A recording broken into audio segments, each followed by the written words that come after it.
And I'm recording. Okay, so let me share one more time. Sorry, I need to switch presentations. Give me 1 second here. Close that one up. Oh, Steve, I'm glad to see you here. We're talking images, so if we have any real technical issues or questions about images, we have Steve here to help. Oh, good. he's like, I didn't agree to that. Okay, let me share my screen again. Okay, can you see that okay? Can you see that, the presentation? See your all about images presentation? Yep, there we go. So welcome everyone. Again, our topic tonight, it's broad. It's all, not everything, but all about it. Everything Peter and I could think of about images. We've packed it together into one presentation. We'll see if we get through everything. If we don't, that's fine. As I said, I definitely encourage people to bring up things that we missed, or as we're going through things, feel free to bring up your questions. So here's what we're going to try to cover. There's a lot here, but we'll, obviously for time's sake, we'll see what we can cover. We'll do quick introductions of, who are we? I'll, and Peter can jump in here too. So why are images important? Kind of the basics, what's the deal about images? Where to find them, I'll cover that part. Peter will talk about different types of images and when to use them. I'll talk a little bit about image editing. I'm certainly not a pro with, editing images, but I'll tell you the basic probably functions that you want to be aware of and how you can do them. Peter will talk then about working with images in WordPress, specifically the different ways that you can work with images in WordPress. I'll talk a little bit more general about displaying images and a little bit of the technical stuff behind what you're really doing when you're adding images to your website. And then Peter's going to cover optimizing images for performance, so your site doesn't slow down. And then we'll wrap it up with some final thoughts. That's what we're going to try to cover if we have time. Real quickly about myself, if you're new here, again, thank you for joining. Welcome. My name's Ray. I'm one of the co-organizers of the Hartford WordPress group. My background is in IT. I was a software developer for many years and then software architect. Most of my career was in healthcare, either Aetna or United Health Group.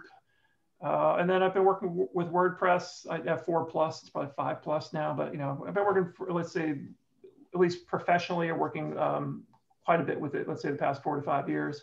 Currently self-employed, I'm a website developer. I live in Newington, Connecticut, married, no kids, and we have 1 crazy cat, and I'm a geek.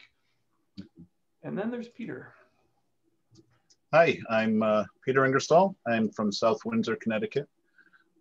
I have been a self-taught marketer, communicator, and technical advisor for most of my career. And a big part of what I've done is use technology to achieve those marketing and communication goals. And I landed on WordPress about 10 years ago as a tool to do that. So WordPress is my area of concentration. I work from home. My wife is a teacher. My children are adults, and we've been looking for a dog. There you go. So that's us. All right, so let's start off with just kind of a basic question of why are images important? So you've got a website. What's the deal with images? So it's cliche, but it's true. A picture is worth 1,000 words. Sometimes having a well-placed image means you don't need those 1,000 words. And if Bill Scully was on here, in terms from an SEO standpoint, it doesn't mean you should get rid of 1,000 words, but right. Sometimes think about the complement of having an image that then goes along with the 1,000 words. And part of the reason is that, unfortunately, I run into this all the time. I mean, many examples. People have short attention spans. It's sad in this day and age. You really need to capture people's attention quickly, and an image is a great way to do that. So when someone's scrolling through, especially online, it's tough. It's tough to read a lot of text online, no matter what I'm using a desktop today, but I have my trusty iPad, which I like looking at, but reading text is tough online. So images are a good way to kind of get your message across kind of quickly. As I said, and a relevant image can really complement your text. It makes the message that you're trying to send in your text can be reflected in that image. So again, if it's relevant. And it allows you to personalize your website. If you just had plain text or whatever, images really are your opportunity to kind of be creative and show your personality or your business's personality or blog's personality through images. And then this goofy Einstein picture is here just to show you that, sometimes images, they just, as I was probably talking, you're probably looking at Einstein's picture saying, why is he sticking his tongue out again? So they capture your attention. That's the purpose of images. So where do you find them? We'll talk about a couple of ways, but number one, just because it's on the internet doesn't mean it's free. You'd be shocked that I still work with clients sometimes who, I ask them for images for a website I'm building for them, and they send me things, and I say, where'd you get this? And they're like, well, I found it on Google. I did a Google search, and I shake my head and say, no, we're not going to use that. And I have it in my contracts. In fact, when I'm building sites, it's part of my contract. I say that where you guarantee any image you give me, you hold the copyright to, and that pretty much stops people from sending me what they copied on the internet. So where do you find these images? Especially high quality ones. So the key is finding high quality, copyright-free images. That's what you want for your website. And when you're thinking of images, obviously this doesn't apply to every case, but in general, try to get pictures of people or puppies or babies, or kittens. You want images that are compelling, that draws people's attention, and you can call them manipulative or not, but pictures of people really do work. They really do work. That's why you see advertisements of pictures of people. It captures people's attention. People like looking at pictures of people. That's why we're all on Facebook. So again, when you're looking for images, consider that. So I'll talk a little bit about some of the free versus paid services, and I'm not going to go into every single one of these. I'll show some quick examples of what these things look like. And afterwards, if I didn't say it, sorry. So we're recording the presentation. We'll also have a list of these resources available that we'll post onto our Facebook page. So don't feel like you need to write everything down. So some of the sites, and there's many of these sites, but some of the ones that I use frequently are for free are Unsplash, Pixabay, and Pexels. And they're all a little bit different. I'll show them in a couple of seconds to show you. And the good thing is, especially when you're looking for an image, it pays to look at these different sites. Look at multiple sites, because you're going to find different examples. Unsplash, it's really picked up quite a bit in the past couple of years. When it first started, there wasn't really much of an inventory of images, but they're really good looking, professionally taken images for free. But what I've also found for these free sites is when you want something very specific, that's where a lot of them fall down. So if you're looking for that, you don't want that canned image of, I won't even show it now, but the image of the people with a fist bump in the circle, and you're like, I don't want that, that stock image that you've seen a million times over. That's when you sometimes have to go towards paid sites. So some of the two big ones, Shutterstock and Deposit Photos, those are the two that I've used.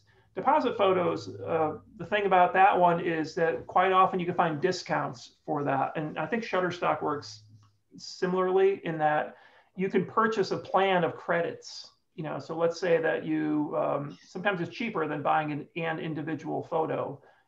Deposit Photos, I think I've purchased credits from AppSumo, and they tend to have deals throughout the year.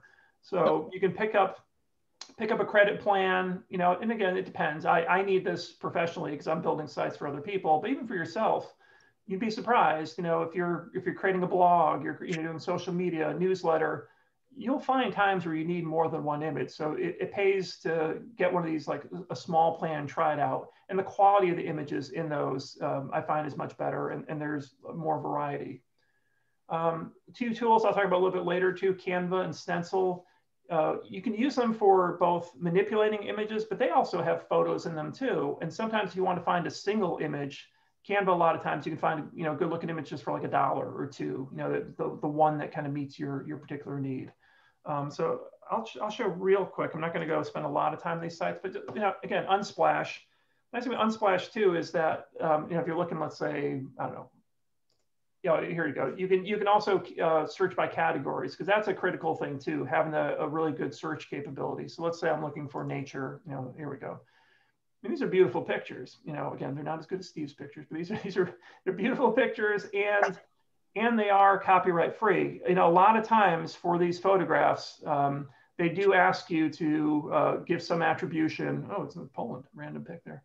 They do ask you to give some attribution to the photographer, so you can certainly put that in the caption of the photo, put that someplace. But again, if you think about this for what you're looking for, a lot of times you can find, especially for background images, things like that, you can find some really excellent images here. So this is Unsplash. Hey, Ray. Yep. I don't know about everyone else, but I'm seeing your presentation, not the. Oh, I'm sorry. Yeah. I'm glad you said that, Peter. Hold on. Let me stop. Let me reshare my desktop. Thank you. I think I was just sharing my. Can you see Unsplash now? Yes. Okay. Sorry about that. Let me start over.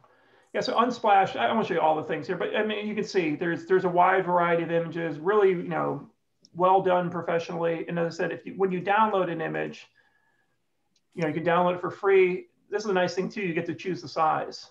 So we'll talk about sizes later and why the size of the images are important. But this is a nice thing. If you don't need the giant image, you can always just grab a small version of it.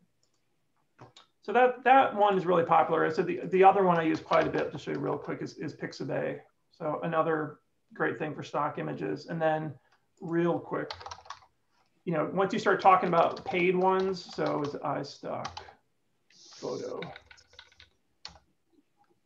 So iStock Photo, like I said, in here, even beyond photos, you can get videos in here, you can get vectors, you can get icons, etc. So a ton of stuff in here. You'll pay more, but this is where I found if you're looking for something very specific, something to, let's say, for a particular business, or you're writing a blog for a very specific subject, sometimes it's worth paying rather than hunting around and messing around. Just pay a couple bucks and get the right image from a paid site. So that's one place to find images. Find them online. Someone else has created them for you, and you're basically either downloading them or purchasing them. Hey, Ray, can I add to that a little bit? Sure. Yeah, so a couple of things on that. And one thing I'll show, remind me to show this later when we're looking at some of the things you can do on the site. But if you, Creative Commons is the world of publicly available, freely licensed, but there's a bunch of rules under the Creative Commons license. And there are places where you can go look for Creative Commons licensed images. So that's yet another place where you can find free images. You just have to pay attention to under what license it is. So in Creative Commons, some images you can edit, some images you can't. The ones you need to have attributes, other ones where you can just use them freely and all. So it's another, if you do a search for Creative Commons or Creative Commons images, you can find some resources for that. The other thing has to do with the Shutterstock or the stock photography that gets overused, and ways that you can see that. There's certain images that we see over and over again. So you become sensitive to those types of things. Which is a great segue into make your own. Make your own. So that is the other option. And especially see Sherry and Tad on here. Like if you're, again, you're writing a blog about your garden. Of course, you're going to take your own photos. Having a stock image of somebody's garden, it probably isn't appropriate. It doesn't make any sense. So why would you make your own images? It helps you stand out, just as Peter was saying. Sometimes I've seen these stock images, especially if you start using some of the stock sites there, you see them everywhere. It's like you buy a new car and you see everyone driving that same car. So having your own images that you've created really helps you stand out from other people. But having said that, if you are using your own photos, make sure that they look professional. And obviously, if you're not a photographer, then what does that mean? Well, it means having a clear image, good quality, well lit, sharp. I mean, kind of use the stock images as an example of can you create something similar at least to that? Not saying exactly like that if you don't have the skills, but be aware too that I've had clients where they send me images they've taken on their phone, and they're either none of these, they're not clear, they're not good quality, or they're ginormous. They're like 15 meg images or so, and they're like, put this on the website. Like, well, hold on, I need to do some things to make sure it fits. And Peter's going to cover performance, etc. So, can I ask you a quick question? Sure, please. I'm a real beginner, and the only source that I've ever used is Pinterest or whatever it's called. Yeah, Pinterest. Yeah. And then somebody at school said to me, "Well, is this a legal image?" Right. So how do you determine an illegal or non-legal image on Pinterest? So I would say the short answer, Pinterest, I wouldn't trust that they're legal, because that means, so from a Pinterest standpoint, what somebody's doing is somebody's probably sharing, a board or an image, just, from a social standpoint. That doesn't mean someone's going to knock on your door and say, hey, take that down. But within Pinterest's social platform, that's fine. I'm sure they have a ton of lawyers and other people let you do that within Pinterest. Just like Facebook, if somebody shares a meme or something in Facebook, that's usually okay within Facebook. What I'm saying though is taking those images and then copying them onto your website, or putting them onto your blog. At that point, now you're assuming the risk to say that where that copyright came from. So I would say the simple rule of thumb is if you don't know where, if it's copyright free, assume it's not. Right. okay. And to add to that, so Pinterest, because it's an image sharing and a lot of people are going in and creating boards for all the different topics, they're getting the images from, they're not creating them new, so you can almost guarantee that they're coming from somewhere. And this whole topic about just finding an image and posting it, you're saying, will they come knocking on your door? Well, actually they do, because it's happened to a site that years ago that I worked with, where there was this one image that we thought, or actually I inherited, and months later, the owner of this website gets a letter from Shutterstock, because they have robots going around searching, and that says, you're using this unlicensed, you owe us $500 or whatever. It was they're basically like, you owe us this amount of money, 500, 1,000, whatever it was. So it wasn't like a legal attack as much as a, use this unlicensed and now you need to pay for it. And one quick thing that comes to mind about this whole topic of licensing and images, the flip side of that is that there are spam campaigns out there where you may find an email or something that comes through your website saying, I found a site, an image on your site that I took and you're really bad and I'm going to do. They're spam sites made to scare you. That's a good point. So there's it's like the email that comes through that says, "Oh, your domain is being removed from Google if you don't pay us." So exactly. But general rule of thumb, I'd say for images, again, if you don't know, if you didn't purchase the image, you didn't take the image, then be suspect of its copyright. Then it's not worth it. I mean, and that's the thing too. A lot of these free sites, it's not worth it because you can probably find something similar, even better. Exactly. On the free sites. Okay. Thank you. Yep. So Peter, image types. All right. So you know what? Why don't I share, because I can just briefly, I'm not going to spend too much time, but I think this is a very important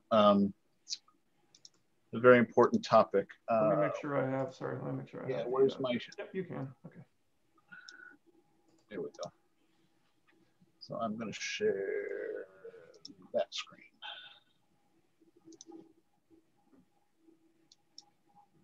And I'm going to pull. All right. Do we see image types? Yep. When to use them? Great. Perfect. Okay, so I think this is really important because, quite honestly, it's if you don't know when to use the right file type, image type, that's going to help your site be more efficient and things just work better and have the best quality images for the type of image that you're displaying. Basically, there are two file types. This is generally, but when we're talking about our websites and WordPress websites and what's available, you're looking at raster and you're looking at vector. A raster image are images that are made up of all the little dots, the little pixels, and they will have a fixed size. You can resize them through software and all, but the actual image has a fixed size. And there's that pixel, it's the color, it's placement, and it's all, and there's different, I'll get into the different types of raster images, but raster images are the ones that when you zoom in on them, and if you look to the image to the right, they break down. In other words, those, however they're compressed and the number of pixels that they have, you can start seeing those issues with the raster image. A vector image is really interesting because a vector is shapes and lines, and it is defined really by math. There's a lot of mathematics behind, the coordinates of where these shapes and curves and lines are. So they can be zoomed in and scaled really to any size. So that's one of the big differences. They're very efficient for any type of thing, logos and icons that are shapes. They would be very, very, very inefficient for a photo, and vice versa. The raster image, while you can certainly show logos, and most of us typically are using a form of one of the raster formats for logos, you'll have a much smaller file size with a vector because you're only dealing with kind of the math behind it. But if you're dealing with photos and things like that, you're definitely looking at the raster image. So what are the raster formats? The ones that we're concerned with, they're a lot more than this. But the ones that WordPress can use, websites can use, are the JPEG formats, PNG, and GIF. So JPEG are the most common. Your phone is typically outputting a JPEG file. Most images that you're seeing that are photos online are JPEGs, and JPEGs can be saved at various levels of compression, which is kind of an interesting fact of the way JPEGs work, because you can really compress an image, make it smaller, but you'll lose you can lose a lot of the detail the more you compress an image. And one of the things that you end up seeing are what are called artifacts, which are the little, as you zoom in and you look closer, all these little squares and boxes that are just, and edges don't look quite right. That ends up, and we'll talk a little bit more about compression later. A PNG file is, it compresses things differently, and it's really good if you have text in an image and a level of detail. It uses what's called the lossless compression, but the file sizes can be quite large. And that's one mistake that I sometimes see that is actually a very innocent mistake, because the PNG file format has become quite common. But then if you have a complex photo that you save as a PNG file, PNG, it can be quite large. Now, where PNGs are really good too are when you have images that are like infographics, and when the images that will have a transparent background. So PNG has an alpha channel, they call it, which is says that this layer, and basically it's a kind of color, is transparent, and that's how you can get an image with a transparent background to sit. That would be a PNG file. And similarly, the GIF, and quick aside, I pronounce it GIF because it is a graphic interchange format. There's a weird debate about do you say GIF or GIF? So Ray, are you a GIF or a GIF kind of guy? I think I'm a GIF. Yeah. Good. It gets very heated and emotional at times, this argument about this is the geek side of us coming out too, right? And GIFs are kind of the original, transparent background used for things like logos before the PNG format, which is relatively new, came out. It does have, one of the things about GIF files is that they have a color limitation. So if you go in there and you're working with GIFs, you might get something called dithering, which is a way that it kind of simulates colors by showing different blocks and all. But one of the things that GIFs are used for are for animation. So an animated GIF, because they compress so small, you have different layers, and there's a website called Giphy, and all of these, you go to a website and there's this one image that keeps moving around. It could definitely be a GIF file, and that's an animated file.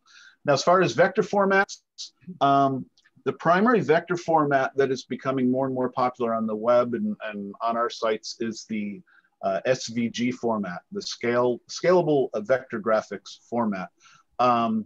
this is, again, the file is math. It is, in fact, I can show you if I still have this up. This here is what an SVG looks like. It literally is a text file that starts defining the paths and all. So this file is actually quite small. It's very, very easy to be transferred over, and then all the work is done on the browser side. And the image then, because it's lines, again, it can be scaled to any size. But what's also really interesting is how manipulatable these SVG files are, including how they can be transformed, how they can be animated, because your code, these things can be coded to do things like active animations or transformations and things like that, because it's really just dealing with the math. The thing that's interesting about the SVG file, though, is that it is not something that you can just upload to WordPress. We'll talk about a plugin later on how you can upload that SVG file. And there's a reason for it, because it is code. There needs to be some vetting of that file to make sure that malicious code is not being put on a site. But you're going to find more and more that themes and logos, themes will allow for the uploading of an SVG logo, because you're always going to get a crystal clear, sharp image no matter what size that you show that SVG file. Then similarly, you have icon fonts, which are really kind of just a different form of SVG, but it's a vector format, just like icons, but this is where you have images instead of letters. And depending on plugins and things like that, and page builders, for example, a lot of times will have a module that will know how to use icon fonts like Font Awesome. Flat Icon is a website that I use. And then there's something new called Lottie Animations. Maybe we'll show at the end, an example of that, which is just another format that they're starting to come out with, these animated files that use this vector format layout. So just real quick, I do, and we'll put some links in here, but when you start thinking about, well, how do these work? So vector images, shapes and lines, the raster graphics, it is the little pixels that can be compressed. A ping file, this indicates the transparent background, so you can have an image because you've got that layer. An animated GIF, right? So the ability to, in a single image file, to have animation. And then when you start getting into the SVG and kind of those clear lines, we'll try to demonstrate some of those. But I just want to make sure we understand that there are these different formats, and when you use them, photos, you think about JPEGs, logos and things like that, pings, or if you get to a level where you're doing the SVG format. Ray, anything to add on that? No, that was good. Yeah, I've never heard of that. I've never heard of that Lottie one. I gotta check out. Yeah, let me show. If we'll take just a second, because it's kind of interesting, because it is a new thing that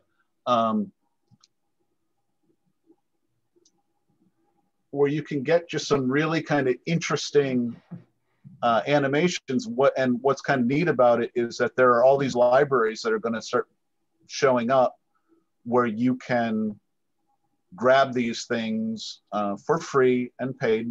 Like many of these, you'll have certain part of the library that's free and a certain part that is a premium. But you can see the level of detail that is in there.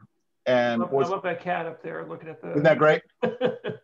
And there's even some where, as you're scrolling, that animation changes. I don't know if there's any on this homepage.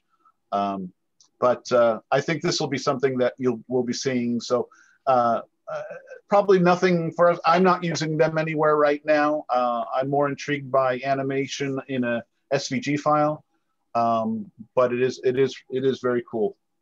Do you know? Quick question on that, Peter. Yeah. Do you know, are they supported by all browsers, or is this like a new?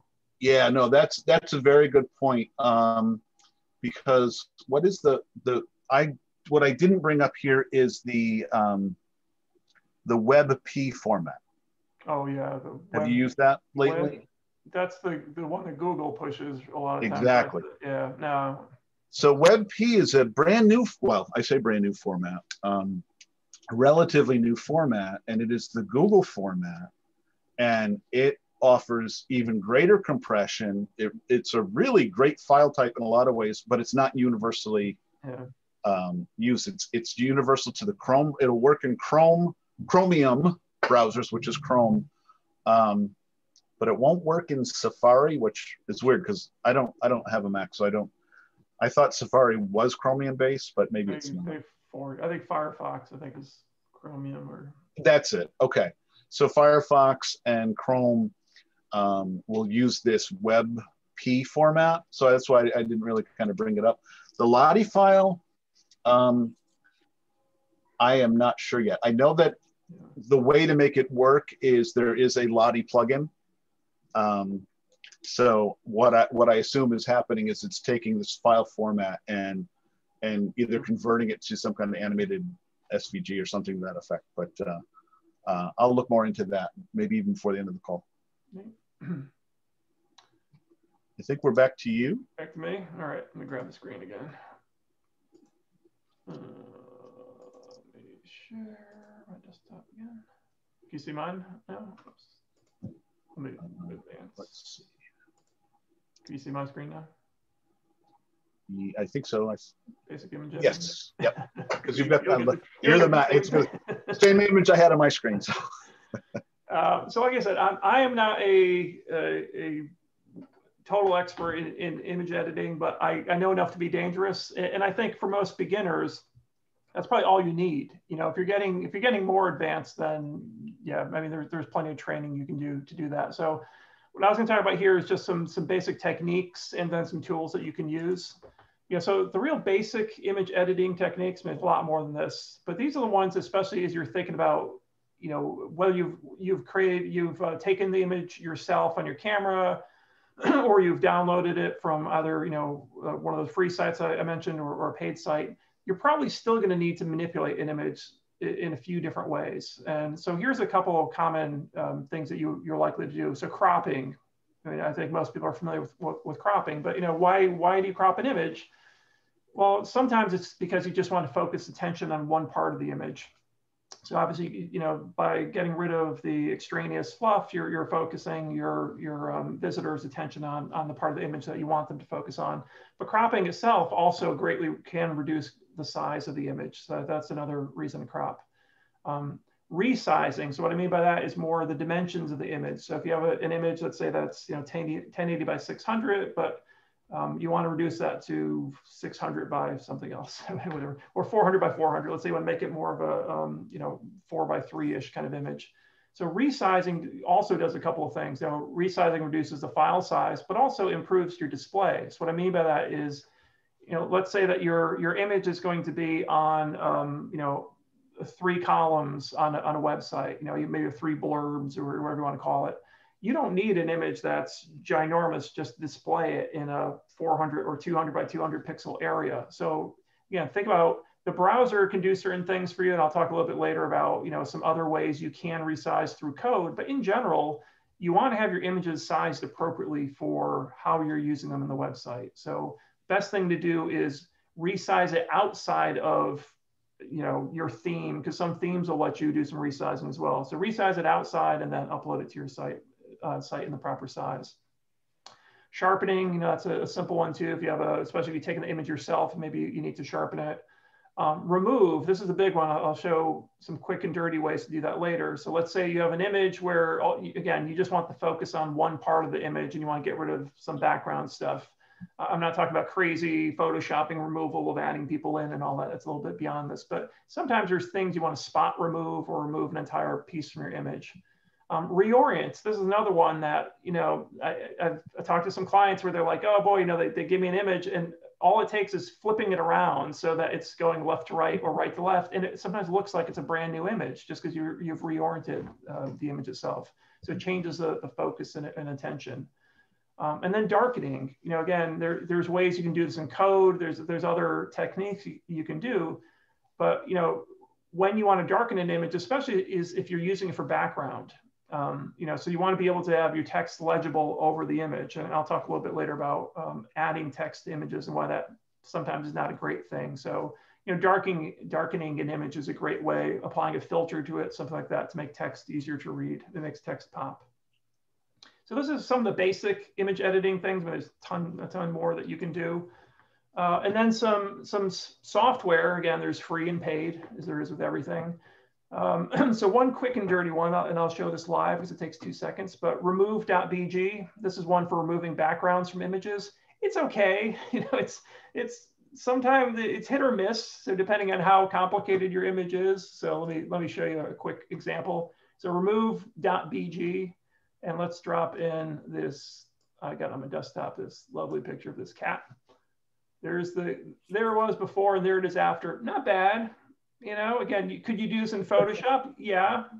Did it mess some things up? Probably cut off a bit of his fur and softened it on the side. But, again, this thing I found is really good if you have a simple image. Again, this is not going to be great for something that has a lot of detail, or, if the background itself is too complicated, it's going to be tough to remove it. But for quick and dirty, think about if you had a picture, ideally a picture on a green screen or something, this would probably do a great job of cutting that out. And the good thing is, back to what Peter talked about, this image now the background is removed. So now you can download this as a PNG, and you can use this in a lot of different ways. Now you can put colors behind it. When you display this on your site, you're not having that JPEG background to it. So you get a lot more uses out of an image by doing this. So that's a real quick and dirty way to do background removal. One tool that I use, there was another one that I was using for years before this, but then they changed their model, and they had a paid model, and they took away some features. But one that I'm using currently for free, and it has an online version and a desktop editor version, is one called Ribbit. So it's like a frog, Ribbit, and it has a great icon that looks like a frog. So this is Ribbit, and the online version looks very similar, but I have a Mac, so it's the desktop. And it has, I won't go through all this, but it has all the basics I just talked about. So you can do things like, resize. I do that quite often. You can do things like sharpen, exposure, rotate, flip this around as much as we like, et cetera, et cetera. So it pays to at least start with a tool that you're familiar enough with doing a couple of operations on it. And then later, if you start getting more detailed, then you could start looking at more powerful tools. But I found like this tool, for me, 90% of what I need to do, I can do with something simple like this. And again, when I'm done making all my edits, I won't do it here. This also, let's say apply, sure. This also gives you that ability to say, we'll talk about this a little bit more, I think Peter will, of file size. So, I can say, all right, depending on how I'm using the image, I may say, don't do any compression.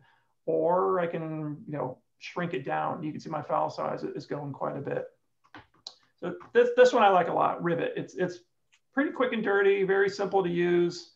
Again, free online, and there's a desktop client as well.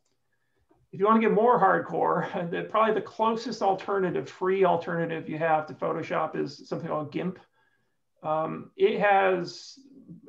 me, Photoshop scares me because Photoshop looks like you're sitting behind the cockpit of a plane. There's just so many knobs and things you can do. GIMP is like that too, but it's free, and it's almost one-for-one with Photoshop. Good thing about GIMP is it has a ton of user base and support. So you can find even books. I mean, there's courses on Photoshop. There's also online courses, a lot of online books and things for using GIMP. So almost anything, I say almost anything you can do with Photoshop, you can do with GIMP. And then paid tools, two quick ones. Canva, I know we've talked about Canva a little bit more for doing social media, but Canva is also, the paid version has a lot of good extra features beyond the free version. And Canva, as I think I said earlier too, you can also get paid images from Canva. There are free ones available, but if you subscribe to Canva, or if you have a Canva subscription, you get a lot more tools than you do from the free version. And what I like with Canva is more composition. You can do that in Ribbit, but Canva, for example, let's say I know I want to create a 1080 by 800 or 600 image.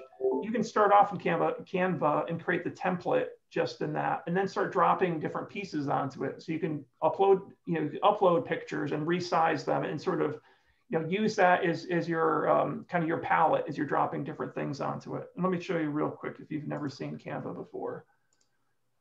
So as you can see, when you first start Canva, it gives you all these different, you can say, hey, I'm creating something for Facebook, et cetera. But from a website standpoint, you can do custom sizes. So let's say I want to do 1080 by 600. Create an image, and then it's going to give me a blank canvas. So at this point, I can do anything. I can start composing, put some text in here. So this is my headline. I think I need to add it in, or here it goes, or this kind of text. You can start manipulating text in here. You can start dropping. You can start uploading additional photos. You can play with the backgrounds, etc. So it's an image manipulation, but also composition tool. And I think the free version, I forget because I do have a paid one now, but I think the free version, you can do almost everything in terms of downloading that you can with the paid version. There might be some limitations around PNGs. That's the one I'm not sure if it lets you do that necessarily or not, but you can download as JPEGs. So think of Canva. I know a lot of times people mention Canva specifically for social media, but I find it's a good tool to use just for simple compositions. Very user-friendly. That's a good thing. And there's a lot of starting templates too. So if you're just kind of, let's say you have a blog and you want to create a simple graphic, infographic or a graphic for your blog, this is sometimes a good place to go and find ideas for something like that. And then finally, the big granddaddy of them all, Photoshop, which, like I said, I won't go into Photoshop, but if you're really into photo manipulation or photo editing, that's the one that gets mentioned the most often. It's also the priciest one, I think, out of all these. So this is just a real quick overview. I don't know, Peter, do you have any other favorite image editing kind of software that you use? Oh, you're on mute, I think.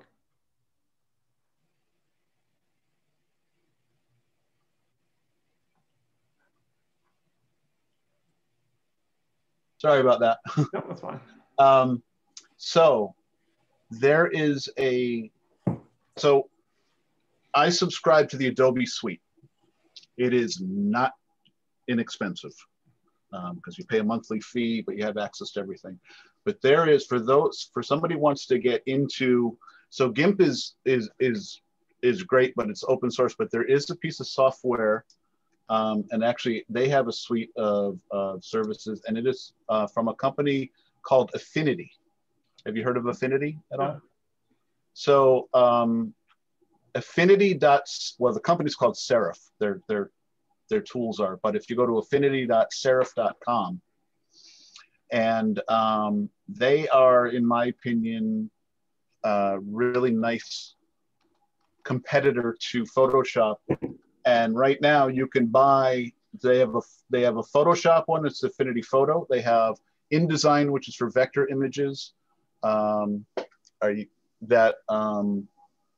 That it's called Affinity Designer, and their InDesign, which is for laying out pages, called Publisher. Yeah. They're all $25 right now. Oh, wow. Which is really something. Yeah, if you go up to the, Yeah, in InDesign, I know I've worked with people, again, goes back to the old websites back in the past. If you worked in a more professional environment, a lot of times you'd have the designer hand you off, either Photoshop files or resources, that kind of thing. Or InDesign was like another tool like that too. So yeah, it's that handoff between developers and designers. So up here, designer part. Yeah, and these are all $25. And wow, it's really, I mean, it's worth it to have a professional set of tools to just try this. You can do it with GIMP, but I think GIMP, although I know you have to know a few things with GIMP. You have to kind of, because you have the interface. I don't know if they still do it. Used to be a separate thing than the actual software behind it. When I need Photoshop skills, I go to my wife because she's for work. Can you do this? Can you remove this for me? Like especially the removal stuff, where she's really good at the magic lasso and all that. Yep. Like, I don't have the patience for that. Steady hand. Well, yeah, and for any Photoshop user and all, the new tools that are what they're building in is all artificial intelligence based. So now all the things that the Photoshop experts used to be able to go in and do to find detail, it's a matter of a couple of clicks. So well, that's like the remove BG thing. I mean, that's exactly, a lot of times that's what you use Photoshop for, but now with one click, it's basically doing a lot of it for you. Yeah. So, if folks have other suggestions too, throw them in the chat window. Yeah, please. Other folks, any tools and software you're using, I said we'll throw that together into our resources list as well. All right, so Peter, I'm going to stop sharing. So this is your section. Yeah, somebody the 25 for one time. I believe it is for one time only because. Yeah. Yeah, as opposed to Adobe, which makes you pay for the rest of your life. It's tough. It's tough, and I get caught in. It's tough too. I have for the Mac. I have the Photoshop Elements. I think I'm looking behind my shoulder. I think I have Elements, and it works okay. But I think they're going away from even providing that. Like I downloaded it on or I had it on a CD or something. They're right. You can get that anymore. All right, I'm almost with you here. Yeah.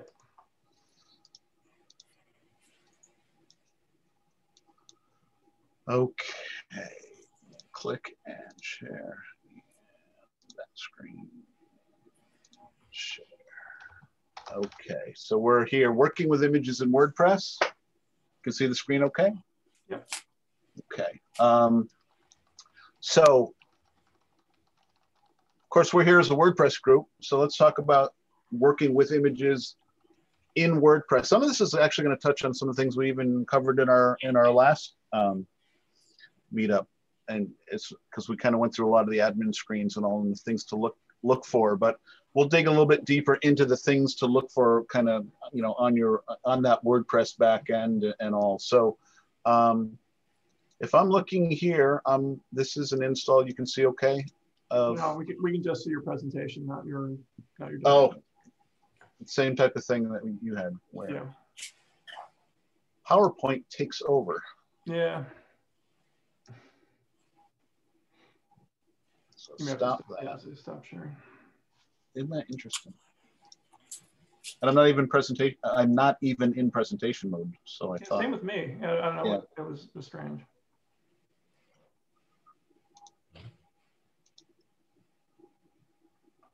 Better? Yep. Okay. All right. So here's a typical WordPress install. Hopefully it looks familiar to people. As we had mentioned in our last meetup, you know, some of these screens can look a little bit different depending on how you've set up or turned screen options on and off and things like that. But what we'll look at is a couple of areas that affect your use of images on your site. So one of them is in dashboard settings, and you have media. So under media, this is where you have your default image sizes that get generated each and every time you upload an image. These images being GIFs, JPEGs, PNGs, the raster format that has a fixed size. So if you upload an image that is 2,000 pixels by 2,000 pixels, you are going to not only have that image uploaded, but WordPress will generate automatically 3 more images for you. And these are the default sizes. The default sizes are the thumbnail, the medium size, and the large size. And you will see when you go to add images or use images that you have the options that you have when you go to put an image are the original size, the large size, the medium size, the thumbnail size. What a lot of people don't know is that you can actually manipulate these, and you can change what these large, medium, and thumbnail sizes are based on, you know, how you're using them. You know, you may find that thumbnail size of 150 pixels by 150 pixels is just too small. Maybe you're using a layout where you really would like your thumbnails all to be 200 by 200 because it just works better for you. You can actually change this here. You'd have to regenerate your thumbnails. I'll get into that in your plugins in just a little bit. But one thing, and I apologize that I don't have something to demonstrate this here, but one other thing that's important to note with the these image sizes happens to deal with the way whether they are cropping them or not. And in the default, only the thumbnail uses a cropped thumbnail. And what that does is that says this image, we're going to fit it to whatever the tallest or widest part of the image is. So if you're in a landscape mode, it'll be wide. If you're in a portrait mode, it'll be, if your image is more of a portrait, it'll be tall. It's going to take that image, it's going to take actually the shortest size, shrink that down to the 150 pixels. So it's going to make that part fit. And then it's going to crop the top and bottom, or the left and right, if those are the longer sides, to make a perfect square of 150 pixels. So that's why when you go to thumbnails, when you're looking at, say, featured images in a post, and those thumbnail sizes are these little square images that are cropped, that's because of this setting here. Whereas the medium and large size, basically what they're doing is they're saying, take the image and shrink it down so the longest size fits within the dimensions given. So in this case, the medium size is set to 300 by 300. Your image will be, say it's a 4,000 by 2,000, 4,000 wide, 2,000 tall. It'll be shrunk down to 300 wide, maximum width 300. Now the height will be whatever proportionally it shrinks down, so it'll be less than 300 because now you're dealing with a landscape image. And maybe before we're done, I can try to show some of those. But that's what's happening, where now the image is keeping its proportion, it's not cropping, and it's basically fitting inside that box of 300 by 300. The large size, it's doing the same thing, where it's staying inside a box 1024 by 1024 and fitting in that, so the longest or tallest part of that image will only be 1024 pixels. The rest will be shrunk down. It'll be proportionally shrunk down. And this is how you get your thumbnail, your medium, and your large size. Again, these can be changed, and you can save these settings. And there are other ways, either through code or plugins. I'll show you a plugin where you can add additional image sizes, so that when you go to your dropdown and pick your image sizes, you have more options that you can pick from. Maybe you have a medium small size, or a super wide size that you like and you want to have some control over. So there's this is what sets up those kind of default thumbnail. Peter, real quick on this too. Yeah, so if your image, let's say your image is smaller, the one you're uploading is actually smaller than large size. It's not that it's stretching it to 1024. It's going to leave it at whatever. Yes. Let's say it's 600 by 800. In that case, your largest size is going to be 600 by 800. That's your original size, basically. It's, that's as big as it gets. Exactly. So then, now where do you look for those images? Is in the media library. So media, library. And we've gone over this a couple of times, but I think it helps. The first thing is, you basically, if you go to media and media library, you have two ways of viewing your library. You can either, list all your library, and you get a little bit more information here. Let me make this larger. Or you can go into this mode. What's this mode called? I'm drawing a blank on it. Yes, grid mode. The grid view versus the list view. And one thing to keep in mind too is that you can sort these, you can search and sort these images, and this is where we'll get into the specific image, why using useful titles, for example, and descriptions of your images help you manage your images in the media library, or when you're going to add an image on a post, you often are opening up the media library, and then you might want to search and find an image that is in your media library. So that there are definitely ways of doing that, and I'll show you the individual settings in a minute. But yeah, you can. This happens to be all I uploaded these all recently. So there, if you have things by different dates, you can sort those. These are the built-in filters. There's no plugin here. There's nothing that's defining anything differently. Another filter, of course, is that you see here. And we've got that one question about the unattached, images that you have in your library that aren't really attached to any post. But that, I don't rely on that because it doesn't seem to be universally correct. It has to be, that happens at the time when you're adding a post and then you add an image, it becomes attached.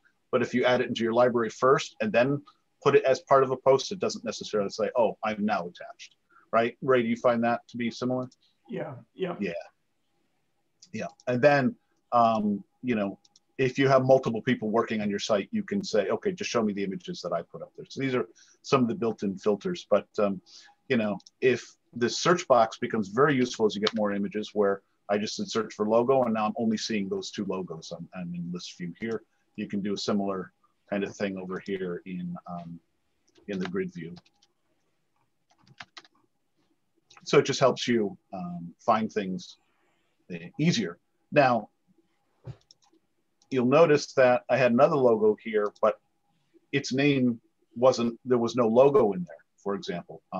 And this is where we get into the how you use some of the specifics for each image. So when you have an image, what is the type of information that you're putting there? And let me go to a photo here. And here's an example of something where, okay, this is a tiger next to a fence on the ground, right? So when this file was uploaded, and this was actually uploaded through a plugin that helps me go grab the Unsplash, or those free and freely available to use images. This came over, and I also use something called what's called Faker Press, which allows me to basically build a lot of gibberish posts, but for demonstration purposes. But those images came over with this code. Well, that's not a good title for this. A good title for this is Tiger. And these are some of the specifics that I think sometimes get missed when somebody is putting an image in their media library, where they're not going in and taking some time on those image settings. Again, you presented these when you go into the media library, or when you go and upload one image at a time, say on a post, and you're doing it kind of as you're working. But when you see the details here, take advantage of that. Now, you may or may not ever use captions, but depending on your site and what you're doing, it's a good idea and a good habit to get into putting in those captions, because some of these also get used depending on a couple of factors, including even themes will pull some of these up. These all get saved in database, and they might pull some of this detail. So, photo of reclining tiger. Now, interestingly enough, that might also be reclining. Something that I would use for, and we're going to spend just a little bit of time on the alternative text. Alternative text is there for accessibility purposes, for people who are using screen readers. It is not a search engine optimization tool. It's not a place to go and load keywords and things like that. That's not the proper use. And in fact, it won't help you. It's meant to be so when somebody who is vision impaired is using a screen reader and they come across an image, they get an idea of what that image is, just as a sighted person would. Now, there's an art to writing the alternative text. And there is some advantage of even things like, Google looking at what is that image? Am I going to index the image itself? Of course, we can do an image search on Google, and Google's looking at all the words around your images, and also, all the words on your site matter.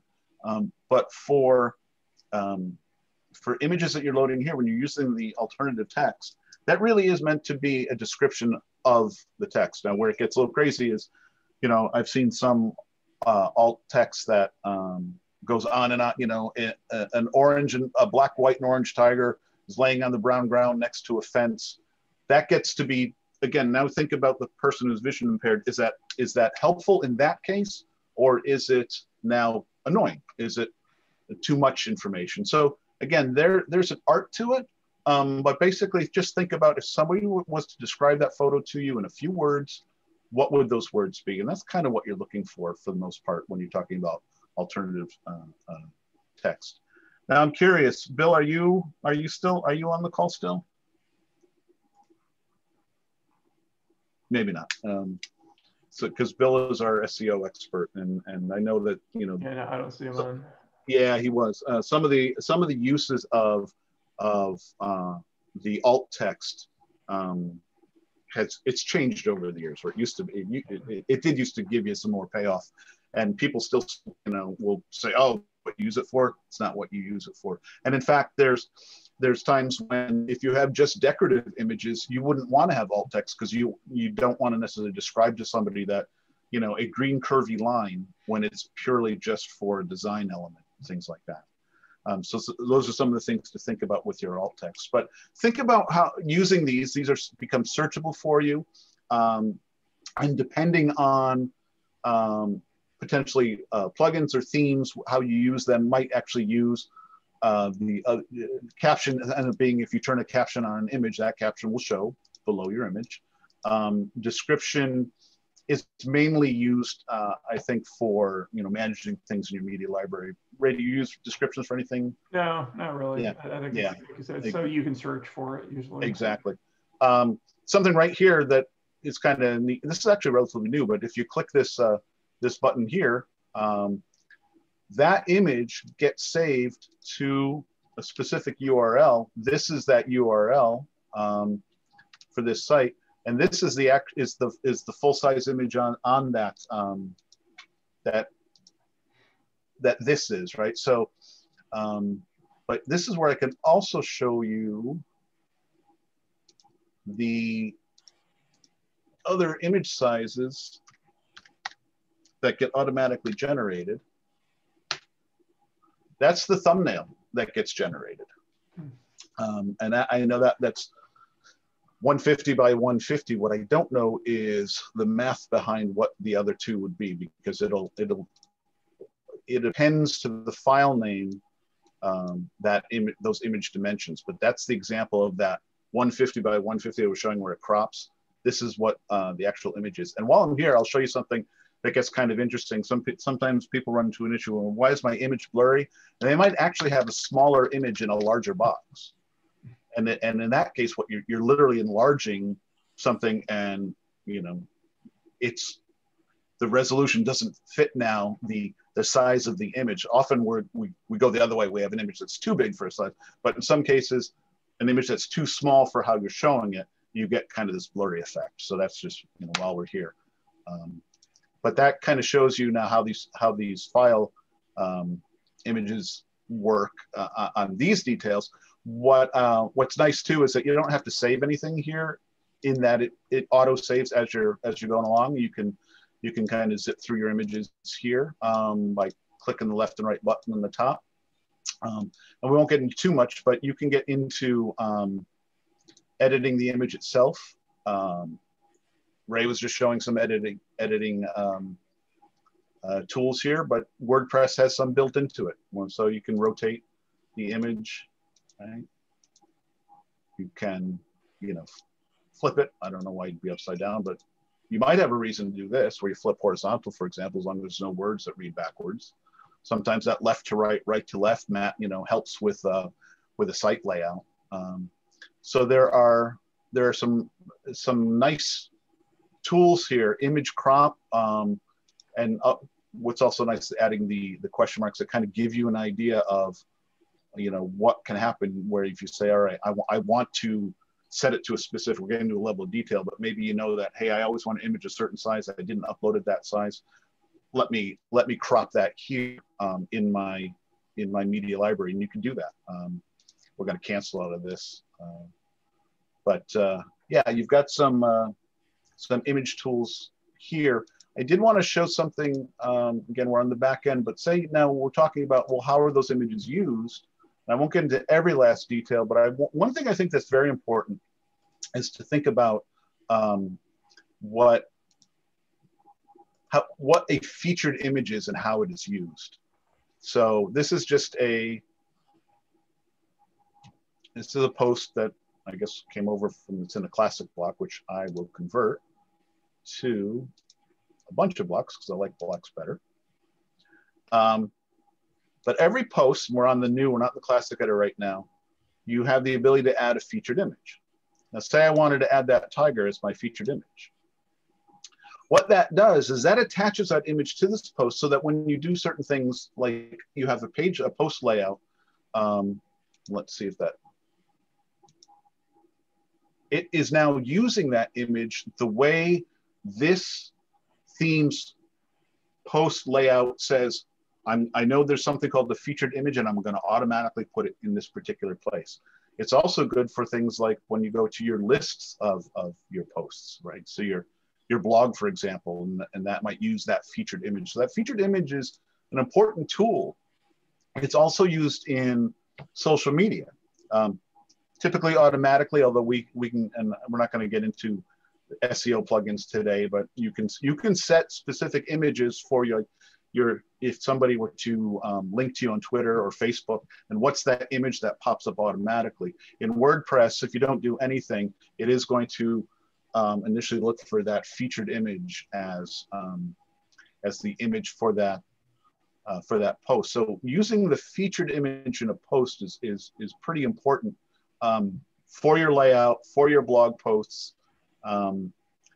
Themes allow you to, different themes will allow you to turn that on or off in your post layout, things like that. But it is a special image attached to a post or a page also. So I want to make sure we covered that. Do you want to get into plugins now, Ray, or do you want to show maybe show quickly the Filebird ones? I know. Yeah. Okay.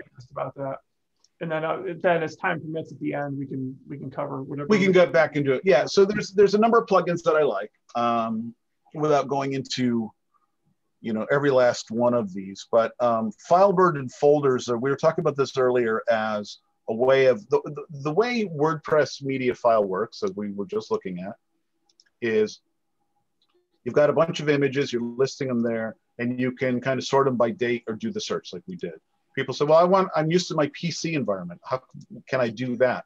Well, yes, but only through a plugin that simulates, and in effect simulates putting things in the folders by basically adding a level in the database that says, here's an image, and now I'm gonna tag it and categorize it so you can use that that file management metaphor for managing your files. So there are a couple out there. Filebird Lite is a very popular one. I just started, and of course a lot of these are a premium or a freemium kind of thing where you get a free version, and then you get there's a premium version. Looking at the settings, I think we don't have to do, yeah. Oh, I thought somebody was speaking, but we got. Yep. That was just somebody went off mute. I'll put him back on mute. So now what should happen is if when I go into my media library, now I have, the plugin has now added this new panel where now I could just say, maybe I have a folder that I'm going to call logos. And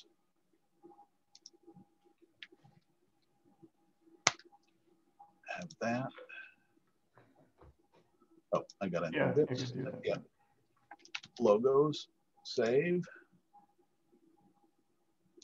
And then photos, save. So now with that, I can start putting these images basically into these folders, and I think I've got the ability to drag and drop them. Yeah.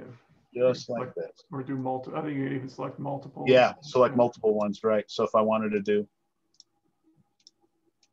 Now, what's nice about this is it's not really doing anything to the images themselves. It's adding records in the database that if this plugin was disabled or uninstalled, everything will be just the way it was, right? Where we just saw things. But now, because I've done that, I'm starting to organize my images. Here are the 4 photo files that I put in my photo folder. And I have 4 logo images that are in my logo folder. So very quickly, that's just a way that you can start. And it's telling me, well, I've got 42 now uncategorized because I have 50 images total. I put 4 in logos, I put 4 in photos, and I have 42 I haven't put anywhere. But yeah, this idea that I can go and grab a few more of these. And it's nice when you add new ones in too. When you're uploading a new one, you can say at that time, add it into this folder. So it's, it's existing and new ones you can categorize. I found this one really useful too, because there was a site I worked on where they had like PDF technical specs, they had images, because it's not just images too. Any file in your media manager, you can basically organize with this, and it works really well.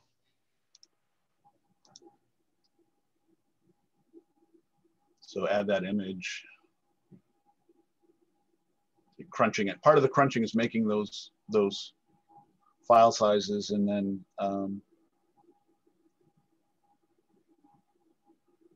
is it here, Ray? Or did I?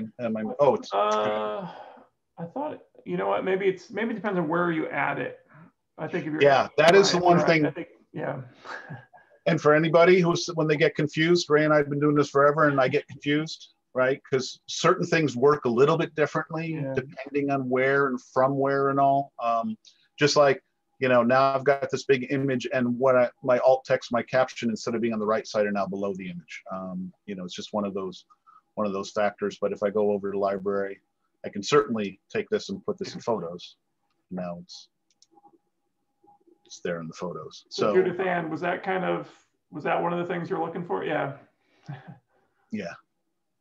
So there's a couple others out there for that. This is popular. I got something called Happy Files from an AppSumo deal. I don't think it's any better than this. Yeah, so I thought that was important. And then, in terms of, other plugins, and checking the time here, one of the ones that I did want to definitely show you is the Safe SVG, because I've been talking about SVG files.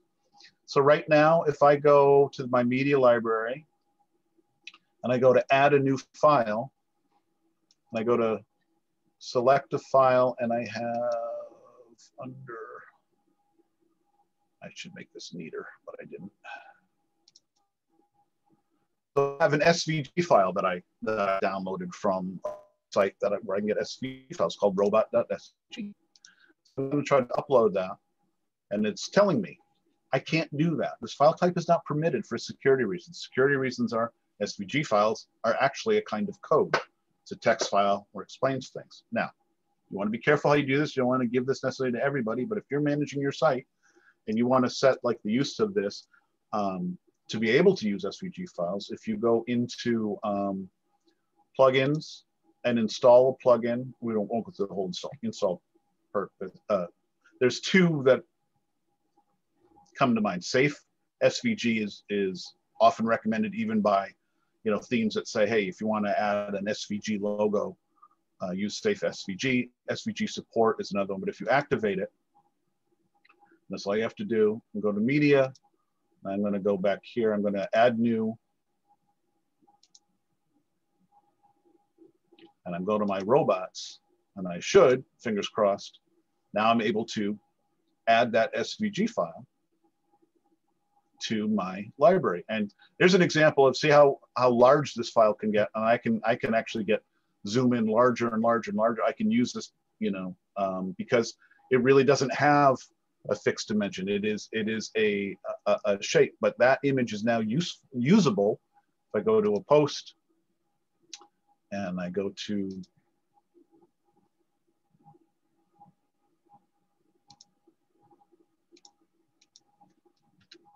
I should be able to add from my media library. It's my little robot guy.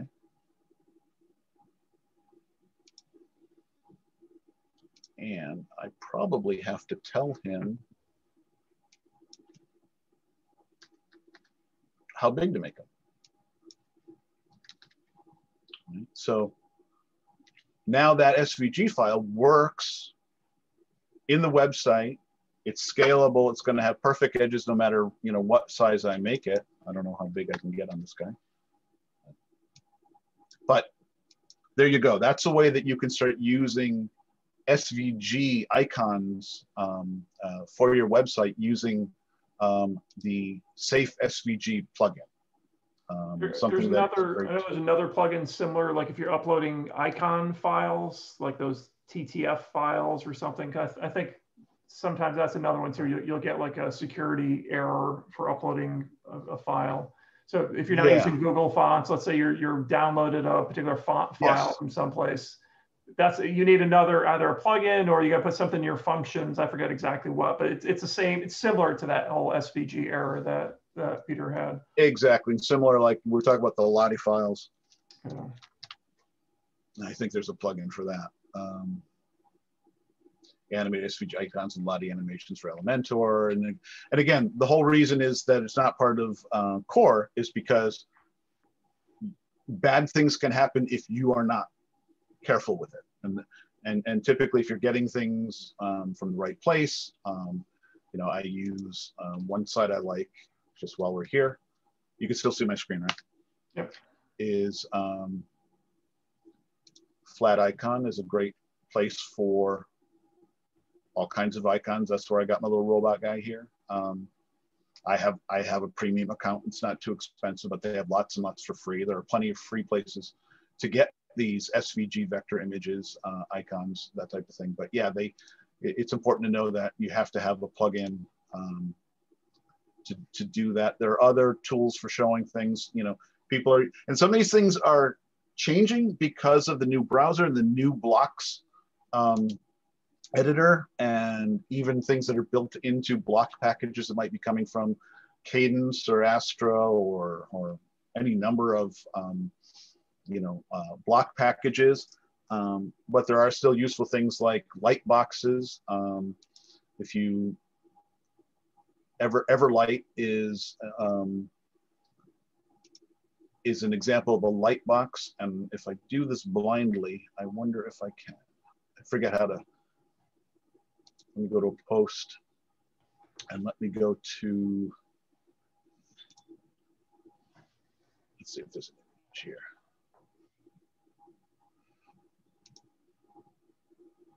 Oh, I didn't mean to edit it. I meant to view it.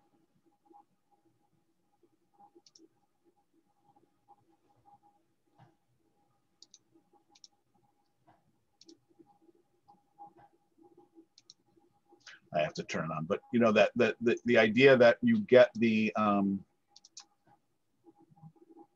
that light box effect where the image goes large, the screen gets dark behind it. Different ones, and I apologize that I hadn't checked this if that's an actual setting here or a universal setting to turn off on Lightbox.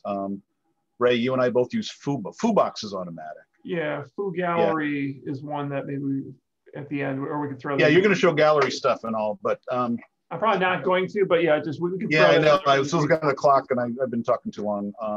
Right. But okay, what else do we need to do? So we got. Why don't you take over? Okay, I'll grab it back. And I'll show more at the end.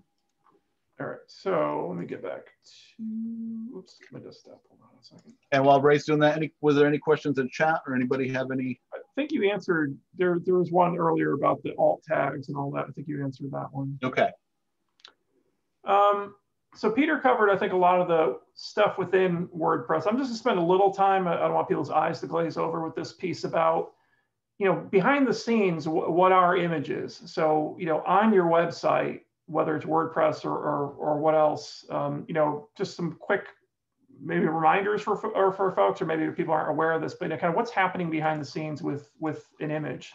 So as really basic level, the image itself is part of your web page, and your web page is made of HTML and a bunch of other stuff. So there's generally a tag, there's an image tag. So, if you go to any website, you right click or you view page source or something, where the actual image is, you're not going to see that in page source. You're going to see something called an image. So that tag is an HTML tag. And it has a lot of different attributes to it. You know, again, any HTML element has a ton of stuff you can do, but there's some notable things. And I think this is important for people to know, because even if you're using a page builder, even if you're never going to write HTML in your life, you know, there's no magic behind this. There's settings that's either your theme or your page builder are manipulating. So here's a couple of ones. You know, alt, Peter just talked about, you know, what the alt attribute is. And again, not just for SEO. Height and width. So in the past, you probably would see a lot of sites where people would set the height and width inside that image tag. These days, generally don't do that, because, you know, you can mess up either responsiveness of the website. So, you know, again, if you're looking at on mobile, if somebody has hard coded an image with pixels for height and width, and you're like, why is this not looking good in mobile? I mean, take a look sometimes behind the scenes. Maybe somebody actually hard coded a height and width in the image. Source, here's another one too, that, you know, again, the image itself is not really, you're referencing a URL. You know, Peter showed you that URL you can see inside of WordPress. Where that gets important a little bit is, especially if you have broken links, or there's something broken on a site and you see one of those little goofy, you know, it looks like a little, I don't know, a little document or something. And you're like, what's going on here? Sometimes what you want to do is bring up your web page and look at the source tag of an image, because maybe that's pointing to a wrong place, or maybe the link has been broken, etc. So, you know, just be aware of the fact that images have a source that gets pulled down on your page. And then source set is something that we won't get into a lot here. We'll probably save it for our someday we'll do responsive web design discussion. But there is this tag as part of your image where you can actually pull down a different sized image based on screen size. So, you know, a lot of these page builders do this now. So think about, you know, if you're designing a website for a desktop and you have this really big background image that looks beautiful on, you know, a big screen. Well, when you're looking at a small screen, you know, sometimes you'll see an image that just, it's too hard to read. So sometimes what's better to do is actually crop and create a separate image for a small screen. And you could set it through this attribute called source set. And again, usually your page builder or your theme will handle this for you, but there's no magic. All it's doing is it's saying when your browser pulls down this image, depending on the size of your browser, how it's resized, it will use this source set property to pull down the correct image for you behind the scenes. So again, just to be aware of these things, you can always, again, you can look at this link afterwards too to see how these things work. So that's the image tag, and that's generally, you know, if you're just adding something onto a page. And just some other real quick things too. These are more gotchas, like, you know, hard-learned lessons about, you know, by default, when you add an image into, you know, think about a post or a page. I said page or a post. So a page or a post, when you add an image in there, in general, images are what's called inline. So again, this is an HTML thing. What that means is the image will flow with the text. So if you've ever used like a Word document or something and you copy and paste an image into that, what that means is everything will flow around it. So it'll leave space for the image. And when you resize your browser, the image itself will also resize with the page. It only takes up as much room as necessary. So I know sometimes people, I've you know, worked on people's sites where they're trying to figure out, hey, I want the image to do this and I want it to do that. It's like, well, you can't because of where you put the image. You know, by default, it's inline. You can style it to do other things. You can style it so it breaks out of that inline, but by default, this is kind of that's the intended behavior of images inside of a page. Some other real quick ones, you know, going back to how you use an image, as I said, like on a page itself, you can have an image like Peter showed of, I think, just, you know, dropping an image into the middle of a page. And in that case, the image itself is a separate element. But you can also add images as backgrounds to almost any element on a page. So if you think about, you know, if you're using a page builder, I'll show that in a second, you could, you know, if you have a row or a column or something, you can add an image to that. Usually these are just for decoration purposes. And when you add an image to an element on a page, by default, it just sticks it into the upper left-hand corner. So you have to make sure that if you want it to fill and, you know, et cetera, you may have to play around with the settings of that image. And here's one thing I'll show us real quick too. when you're using an image just for background purposes, that image is just the background of the section that you're dropping it into. So the size of that element is really what's controlling what you see. So I see this quite often with page builders, and I'll show a real quick example of this with Divi, the one that I use. So here I am in Divi, and if you use Elementor or other things, it looks very similar to Beaver Builder. So in this case, I've added a row element, and there's just some text in here. At this point, if I want to add, let's say I want to add a background image to this. So in Divi, you click on this. I say, all right, background. I want to add background image. And here I am. I'm selecting this big background image. So it's 1280 by 853. So I want this to be a big image, and I want my text in the middle there. Well, most people, I see this all the time on the Divi boards. What the heck happened? Why am I only seeing feet? Well, I'm only seeing feet because it's a background to this little line of text. So that's what it fills. You know, it's filling this element. So that drives people crazy all the time. They're like, why isn't it filling my big image? So again, and I think I have this on another slide. So the way that you fix a problem like this is you need to increase the size of the element. And the element in this case is the container is a row. So what I would do here, just, you know, quick and dirty, is from, you know, spacing, I would say, all right, let me add 50 pixels of padding up and down, or let's say maybe 550 pixels of padding. So now there we go. Now I can start to see it. So what I'm doing here is I'm actually increasing the size of the row. I'm pushing that out. So now I can fully see the background image. So that's an important thing to remember. If you're using images for background, it's filling what it can. Two other quick kind of, again, these are CSS kind of things, but just so you're aware of it, because again, page builders hide this stuff from you sometimes. You know, an image itself, you can also make it, this is a CSS property, you can make an image so that it's an attachment. And what that means is, you know, by default, when you have an image on a page or as a background, when you scroll down the page, the image will scroll with you, but you can set an image to be a fixed background. And let me show a quick example what that looks like. So that's, you know, this is more of a design effect. It's something that you may or may not use, but when you see it, let me just make this a little bit bigger. I'll add a bunch more of these guys. And I'll send this link so you can play around with this. So let's say I have a whole bunch of these, run it. So in this case, this little owl in the tree, as I'm scrolling down, ooh, you know, it stays fixed. So it's just a CSS property. It's saying, you know, leave this in a fixed position on the page. So, you know, again, sometimes in your page builder, it may have something called sticky, or there may be another property for it, but that's basically what it's doing. So one more quick thing too of background size. So as you saw, when I added a background, an image to a row, by default, it will try to at least use the original image size. But there's other things you can do too. You can make it cover. So you may see that setting sometimes in your page builder. So a cover, if you say that, it'll resize it to fill an entire element.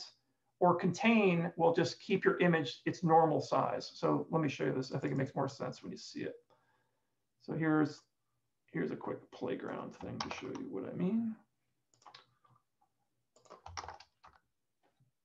So here we go. So by default, you know, here's the size of this image. It's just, I don't know how many pixels big that is, but now it's inside of this element. So if I say I want it to cover, it's going to fill out end to end, blow it out to, you know, stretch it out basically to fill your entire element. Contain will say, no, just keep it within the boundaries of the element. So this is a property, like I said, most people aren't jumping into CSS and doing this, but if you're using page builders especially, sometimes you'll see this as an option as you're adding things to the background. I know people get confused, like, why is my image getting stretched? Why is it not fitting in here? It's probably, you probably have a setting in there someplace that's setting it incorrectly for you. So I'll send the links to this. Again, the point of this was more of, you know, images themselves are generally, it's just HTML. You can do a lot more manipulation of images through CSS. You can do even some things I showed up in terms of photo editing. You can crop things and do stuff in CSS. In general, you want to use your photo editing software to do that. It's more efficient, it's more flexible, etc. All right, and just, I think this is our last section here, site optimization. So Peter, let me hand this back to you. And you're on mute.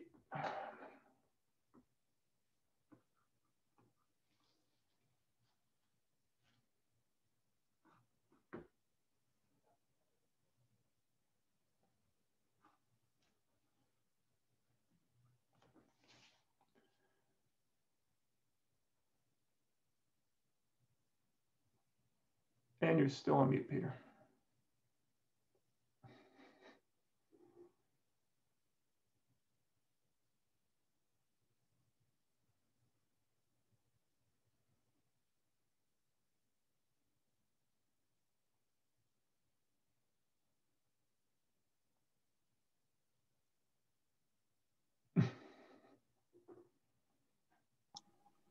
Sorry about that. That's all right. You're back. I forget that the unmute goes to that grid box when I'm sharing. Oh, yeah. What do you see? I see the presentation. Okay, great. So we are here. Yep.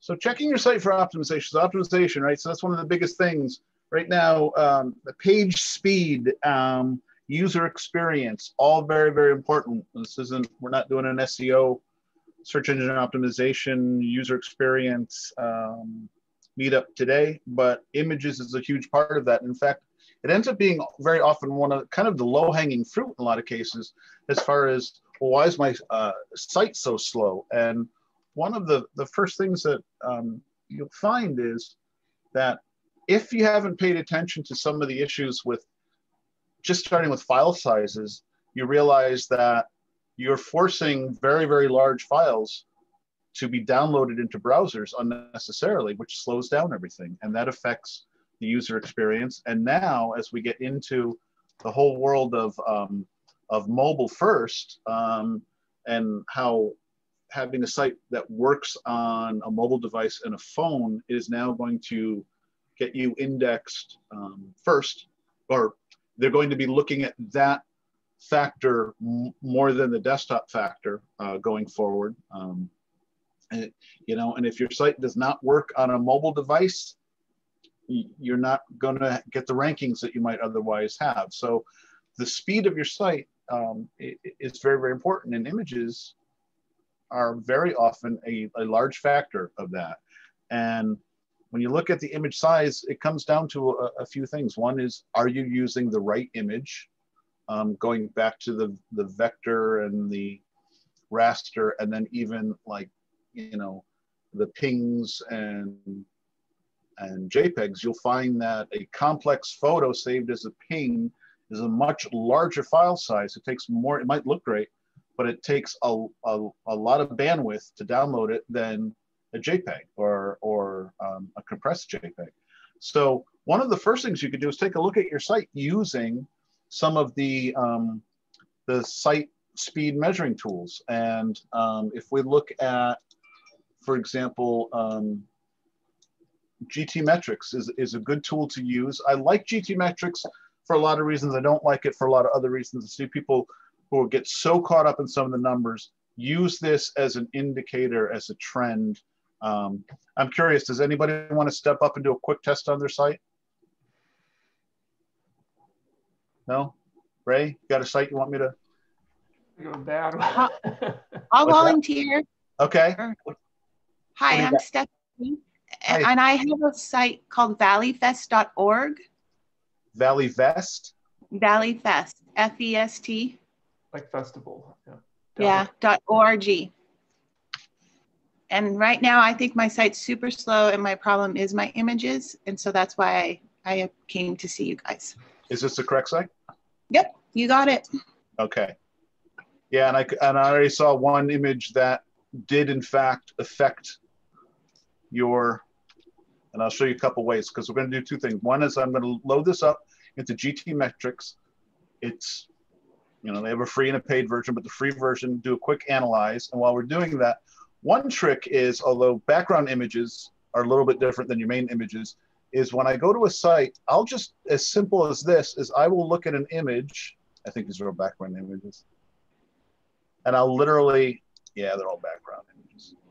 So now you can use the one that's the big banner for the multi-sport. I think that's just scroll down just a tiny bit, right above all the buttons that say, yeah, that guy. That guy should. Yep.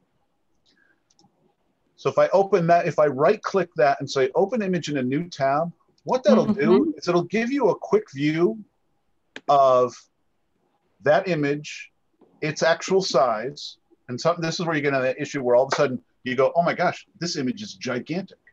And you know, you get an idea of the file type. It's telling you that your original image was larger. I could tell because it's been resized, unless you actually took the time to name it that way. But this file is yeah. So you uploaded it this month. It is 1200 pixels by 149. It's a ping. This is a great format for this type of image. It's got text. It's got bold images. So a ping file is what I would call the correct file type for this. And the file quite honestly is a good size for how you're using it. It is the correct size. If we now look at this, I'm back to GT metrics, and it's giving me an idea. You're not bad. This is not bad. Yeah, actually. Yeah, don't get caught up with the B here. Actually, when I look at Google speed, I get like a 7%. Yeah. So I'm happy I'm getting a B. Yeah, and again, I would like look at this less when you start looking into contentful paint. That is the first time something can be shown to a user. You know, this is where we're looking at, well, how fast is your server? If you look over here, it's showing, you know, you're starting to show something in about 1.5 seconds, which is good. Cumulative layout shift. This is since this is about images, this has a lot to do with how you're loading an image. Are you loading an image? And by default for WordPress, we're lucky it's going to give the width and the height. If you didn't have that, all of a sudden, you know, your page loads and then things start moving all around.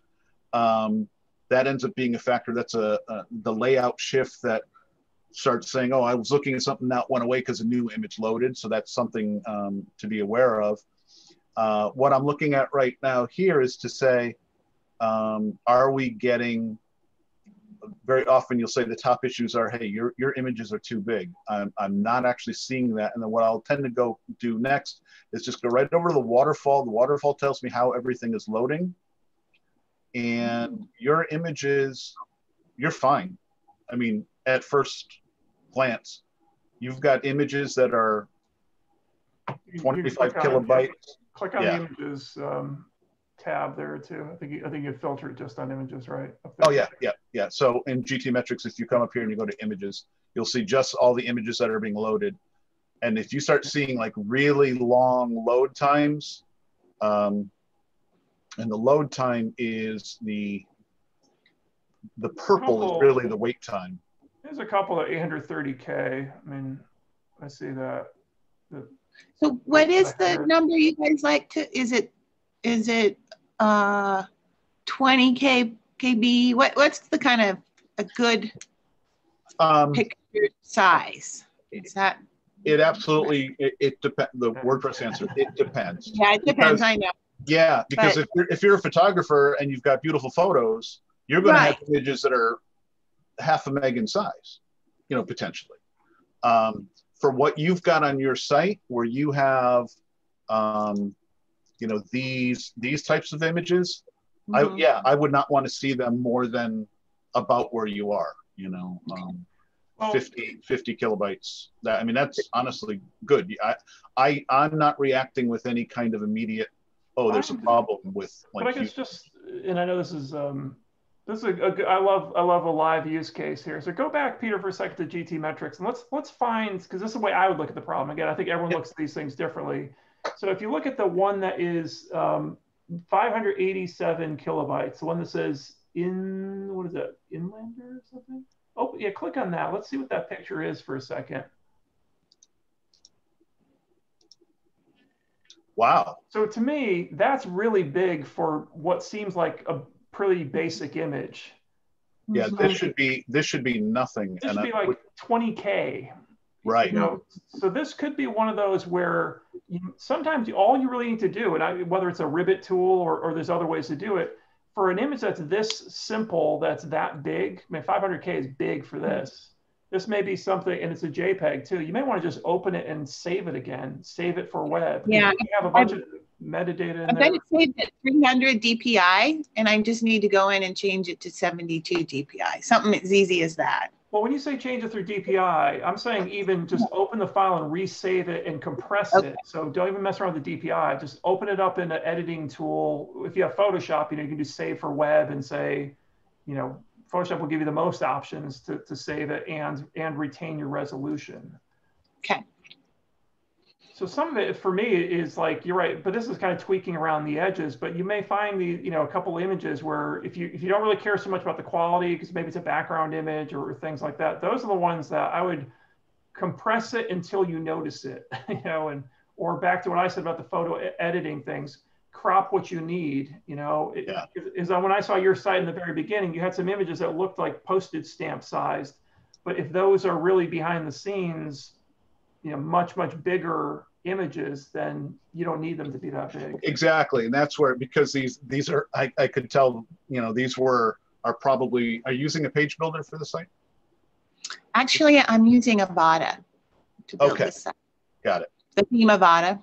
I know it well and have opinions, but Avada's tough because Avada was do that another time. Yeah, it's a do everything theme that had a place, and now there's pros and cons. But I'm going to show you something while we're here, because I downloaded that image. It is in fact, and this is for everyone to learn. When you look at something, and right, so we're looking and go, why is that is slowing down my site? And if I look at it, it is a 300 by 200, 586 kilobytes. So what I'm going to do is, here's another tool that I use.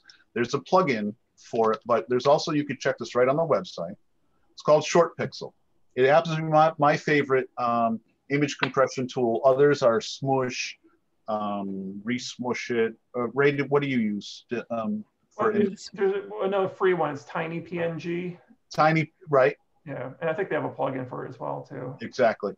But what's nice about this is we can test this, right? We can see here, and they have what they call lossy, glossy, and lossless. And oh, by the way, there's a whole, well, we're going to very quickly get into when you're doing compression, it's percentage. WordPress by default, I don't know, Ray, if you knew this, 82% is the compression. And many would say that the crunching thing that he's. Yeah, that's the crunching one. It's actually, making, the images and putting some level of compression on it. If we go here and if I upload this image to them and compress it, 5.8K. 5.8K is what it can compress down to from Okay. over half a meg. Yeah. So there is something.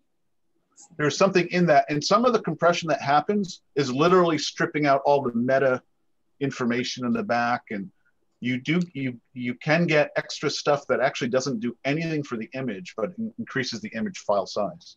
So Short Pixel is a great place to compress images. It's also a great place where you can go and test things, just like we did. They have a free plugin that gives you a certain number of things, and it'll compress images right out of your WordPress site on the fly, like a lot of these other ones that we mentioned, Smush and Tiny PNG. PNG, yeah. Tiny PNG. And it's nice too, because you can even you can go so far. This one's actually, I think, a little bit too small, where you can see side by side how compression might work, and they have what they call lossy, glossy, lossless. Lossless means it's not losing any image quality. Glossy is you're not going to be able to tell what your eye, and lossy is it's compressing it, but it's doing it at a level of quality. But by looking at GT metrics as a way of looking at it, and looking at a site like sorry, Peter. Yeah, please. One quick thing too on some of those plugins as well, and I forget Smush. I mean, Smush also has a paid one too. The nice thing about them is, like we showed that other thing, I think, where Peter was like editing something on the settings. Like those settings would only apply to anything new you upload. But Smush and the one he just showed, just slipped my mind, that'll go back through your library and compress what you've already uploaded. So that's a nice thing. You don't have to go back. And there's limits to, I forget, I think they both have, the free ones have limits of how many they'll do for you. So. Tad just saw his website up on my screen. Sorry, Tad, if you're still on with us. So here's an example of, if I go here and look at this, and use my right-click tool. So I've got an image. If I open that image, and you could test your site this in a new tab, and you go, oh, that image is that's the actual size, even though I'm showing it. You may look at reasons to reduce that file size. The plugin here, I know we're running out of time. By the way, I figured out with the Lightbox, it was a matter of telling it to link to the media file, but this is what a Lightbox does, where now it's opening all kind of nicely. If you had multiple images on that site, you could travel through them. That's a nice way of showing images on your site. The plugin Short Pixel, if I activate that, it'll link up, and what it does is when you go to your media library,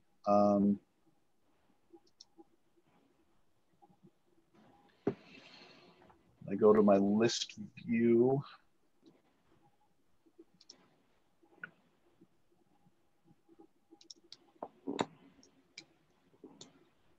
Should be able to, oh, I can't compress an SVG. SVG can't be compressed, it's math.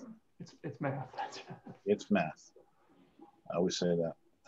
I'm not seeing my link, so I apologize. So normally what happens is it'll actually start sending these files out to Short Pixel. I didn't go in and and you will see things compress. Because it's seeing that I don't have my API key. But it'll happen automatically. You upload your image and then it'll compress things on the fly, which is a great tool. And then one of the things that's kind of nice about it is, I'll show you this very quickly. Under Short Pixel, I'd have to go set my API because it knows that I actually have a license with them. But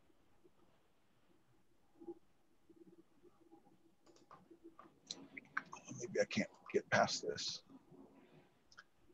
There is the ability using Short Pixel to come in here and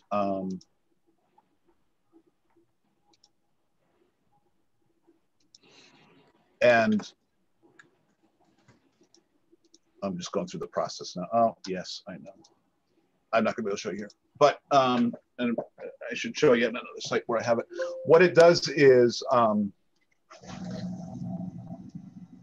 you can set, when I was talking about the thumbnails, you can add extra image sizes actually in the plugin itself, which is nice because it's like a plugin within a plugin, where that idea that says you have a large image and medium image and a thumbnail, you can add like your medium wide and that thing with using that same Short Pixel plugin, which is nice. It doesn't, you don't have to add another. Peter, I don't want to lose. Yeah. We had a question earlier about. I don't know if you know one. I didn't know one off the top of my head, but somebody asked a question about blocking the copying of images from their site. Yeah. Okay. So there's two things. There are ways to stop the right-click image download. That was, yeah. And again, I would say it's also it's not totally foolproof. There's ways around it, but it makes it inconvenient to view source and do those kind of things. Yeah. Here's the bottom line for anybody: if I can see it in my browser, I can download it. Right. Because I already have. There's kind of no way around that. So you can watermark things, which is where you put your watermark logo on something. You can make it harder by doing things like disabling that right click, so you can't go right click image. You can ask Google to not index your images if you don't want to be seen on the image search. That's something that can be done. But once it's in my browser, that means you've already given me the image. And that sort of follows up. I know we're out of time, but the last bit of your slide that Peter had on there too was around caching too, back to performance thing. If you want to mention that real quick, Peter, about how to. Yeah. So caching. Basically what it's doing is it's generating your content in advance of somebody pulling up that page, because WordPress is pulling things together from the database, and caching kind of pulls all this together. If you've got images sitting in a certain way and all and coming out, caching will make it easier for the server to just give that information instead of going through the whole WordPress database process. And then a CDN, a content delivery network, is something like Cloudflare, where you can sign up for a CDN where your images go to other servers so that they get close. Technically, the idea is they are closer and they get delivered quicker from multiple servers to your visitors. Although, and Ray, I'm curious real quick if you've got feedback. I have found in some cases it slows down websites because yeah, if it's not set up properly, or it's. If you have local clients and you're caching your content, and let me know if you have a different, a better explanation of caching. But if you are, if your audience is local, you're caching the content and all, a CDN might not be, again, in that there's, hey, the answer is CDN? Not necessarily. It depends. There's factors you have to test it. But that's another way. But when we, this idea of compression, and I think the last thing I'll just show, this idea of, and this is purely PC based. I pulled some images up, and I don't know if you can, how much you can see this, but you can see the file sizes. Mm-hmm. And if I've got this JPEG here, it take a second to load, but depending on, while that's loading, depending on the amount of compression that you do, your images are going to shrink in size. I've got the JPEG at what, in effect, a 20% compression, 20% of the total, so an 80% compression if you look at it. And you can see that a file that started off at 2 megabytes could be shrunk down to 267 kilobytes, and then you can start looking at what that difference of quality is just by trying it out. This is, I'll show you the most compressed. That's the most compressed of this mountain scene with an ocean.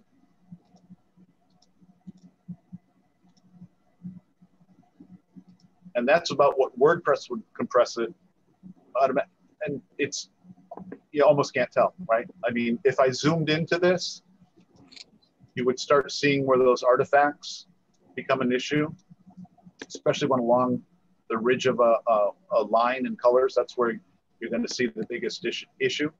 But this was saved by WordPress, but that gives you an idea that the same image can really have a dramatically different file size. And in the live example we just did, here's a JPEG that was compressed 99% without any noticeable difference because there was something going on with the file itself.